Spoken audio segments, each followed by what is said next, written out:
अस्सलाम वालेकुम। बात करेंगे सिंध के बिगड़ती हुई अमन अमान की सूरत हाल पर। कराची के इलाके गुलशन हदीद सुमार गोट में आज एक मुसल्लह मुलजिम ने फायरिंग करते हुए दो सिंधी जो स्टेट एजेंसी पर बैठे हुए थे उनको कत्ल करके फरार हो गया। कसूर क्या था? ये टारगेट किलिंग है।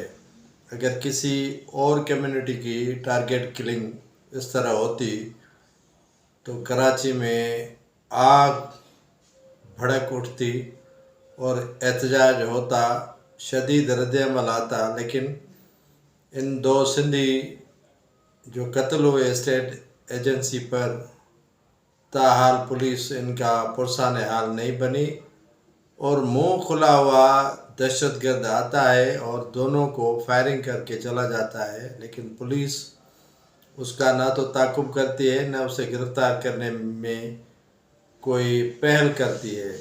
दूसरी जानिब कंदकोट में अमन अमान की बिगड़ती हुई सूरत हाल के पेश नज़र डाकुओं का राज आज भी कायम है।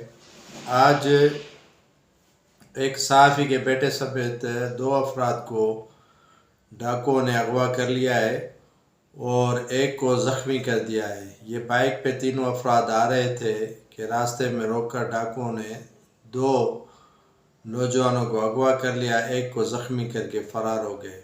अब ये सूरत हाल जितना रेंजर्स इन इलाकों में दी गई ऑपरेशन का कहा गया, लेकिन सूरत हाल वही अबतर होती जा रही है। ना तो ऑपरेशन मुकम्मल हुआ है, न ही एक मगवी बाजियाब होता है तो तीन अगवा हो जाते हैं। डकैतियाँ, लूट मार, लूट खसूट, गाड़ियों का छीनना, ये तो मामूल का किस्सा अब बन चुका है। लेकिन अब अगवा की जो वारदातें हैं वो न रुकने का सिलसिला चल पड़ा है। अब सिंध हुकूमत क्या कर रही है, कहाँ बैठी हुई है, ये तो खुदा ही जानता है।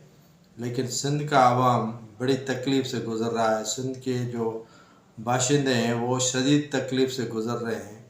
किससे अपील करें सवाए खुदा के? वो खुदा के दरबार में दुआ मांगते हैं कि खुदाया इस सिंध धरती को अमन का गहवारा बना। लेकिन हुक्मरान है टस से मस नहीं हो रहे और सिंध में अब तक जो सूरत हाल है अमन अमान की, उससे बेहतर बनाने में कोई इक़दाम नहीं उठा रहे, ना ही कोई पहल कर रहा है।